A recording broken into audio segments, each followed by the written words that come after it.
Amis Babinotes, bonjour, c'est un réel plaisir de vous retrouver pour un nouveau numéro d'Espace littéraire. Nous avons aujourd'hui le plaisir de recevoir l'auteur Prudence Jay, auteur du livre Behima, la princesse de Mangwa, qui sera au cœur de notre discussion littéraire.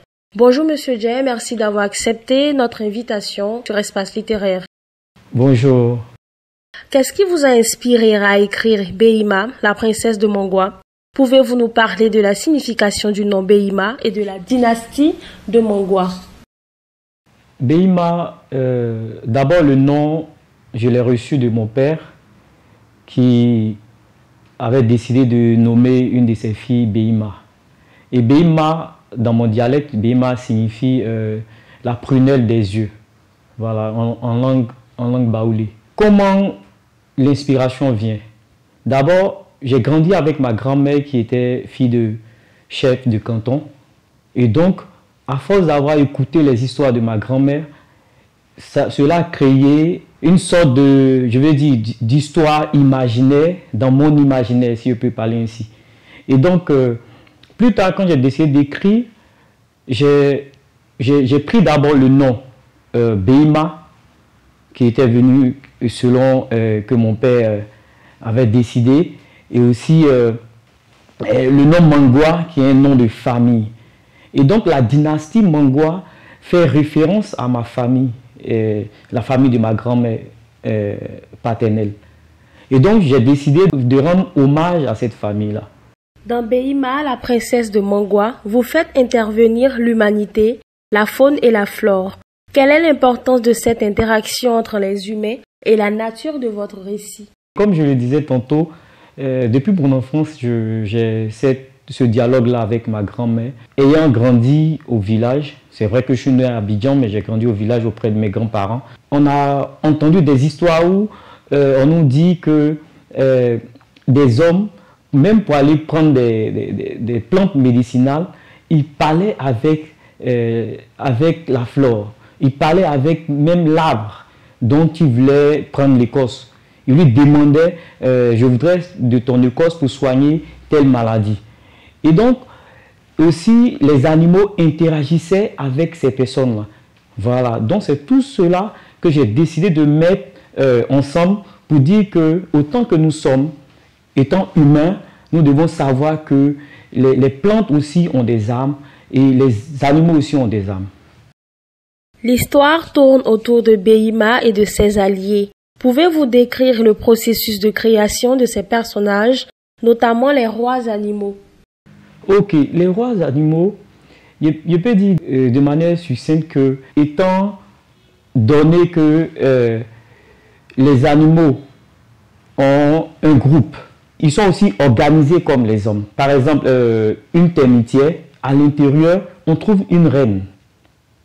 Il y a une reine au fond des termitières. Et cette reine est protégée par toutes les termites. Toute société, que ce soit humaine ou animale, gravite autour d'un chef ou d'un roi. C'est dans cette idée-là que j'ai créé ces personnages-là. Comment avez-vous développé le personnage d'Atofoué et que représente-t-il dans l'histoire? Je l'ai nommé Atofoué, le féticheur menteur. Atofoué, en réalité, il était un peu comme le féticheur, le sacrificateur, celui qui devait prédire et puis aider à la réussite de la destinée du royaume de Mangwa. Mais Atofoué s'est oublié et a pensé à son ventre.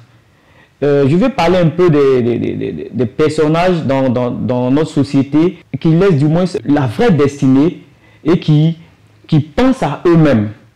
Et donc Atofoué, c'est celui-là qui va tout mettre en œuvre pour faire échouer la destinée de Behima.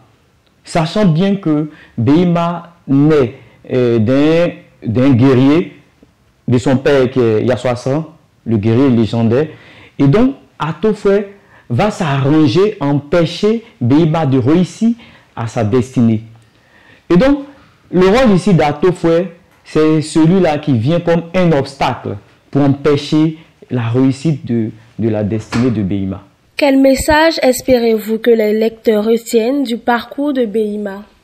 D'abord, je veux dire que il faut qu'on sache que la société obéit à certains principes. Il y a des rois, il y a dans la famille royale, il y a des nobles, il y a des guerriers, il y a le peuple, et nous devons savoir nous organiser pour ne pas créer le désordre. Et aussi, je montre ici l'image de la femme qui s'assume, la femme qui croit en sa destinée, la femme qui croit qu'elle a le leadership et que par la force de la destinée, elle peut réussir. Ici, Behima ne s'est pas laissé influencer, mais Behima a réussi à s'affirmer. Donc je veux dire aussi aux jeunes filles de savoir qu'elles ne sont pas moindres dans la société. Prévoyez-vous une suite pour Behima ou avez-vous d'autres livres en cours? Effectivement, il y a une suite de Behima. Si tout va bien, dans le mois de septembre, nous allons voir le tome 2 de Behima. Il s'agit de votre deuxième livre, comme vous l'avez dit au départ. Comment votre expérience en tant qu'auteur a-t-elle évolué depuis votre première publication? Oh, je veux dire que c'est une belle expérience. Je découvre le livre avec Haute tension sur Mars, qui est une science-fiction. Au fur et à mesure, je vois ma technique d'écriture évoluer. C'est une très belle expérience pour moi. Vous dites que Haute tension sur Mars est une science-fiction. Est-ce que vous voulez l'adapter au cinéma? Bien sûr, bien évidemment. Je compte d'abord le traduire en anglais et ensuite voir quelles sont les opportunités pour pouvoir l'adapter. Quel rôle pensez-vous que la littérature joue dans la préservation et la promotion du patrimoine culturel? La littérature a un grand rôle. Comme je le disais tantôt, j'ai reçu des histoires de ma grand-mère. Dans notre culture, tout est basé sur l'oral. Et donc, nous qui avons su écrire et lire, nous devons conserver ces connaissances-là dans le livre. Et donc, la littérature aujourd'hui doit se permettre d'enregistrer, de conserver toute la culture africaine, au point où, lorsque des générations seront après nous, elles pourront savoir ce qui s'est passé pour pouvoir retracer l'histoire. Depuis sa sortie, comment est-ce que Behima a été reçu par les lecteurs? C'est la première fois, parce qu'avec Haute tension sur Mars, j'étais pas vraiment, je ne vais pas dire que je suis connu, mais quand même ça s'est comporté un peu lentement. Mais avec Behima, même les enfants, j'ose le dire parce que j'ai des lecteurs de la tranche d'âge de 9 ans. Donc Behima se comporte bien en librairie et Behima est sollicité. C'est ici que prend fin cette interview. Merci Monsieur Jay, ça a été un plaisir de vous recevoir. Merci à vous, merci de m'avoir donné cette lucarne pour pouvoir parler de mon livre. Mesdames et messieurs, nous vous encourageons vivement à vous procurer le livre Behima, la princesse de Mangwa, pour une lecture complète et immersive.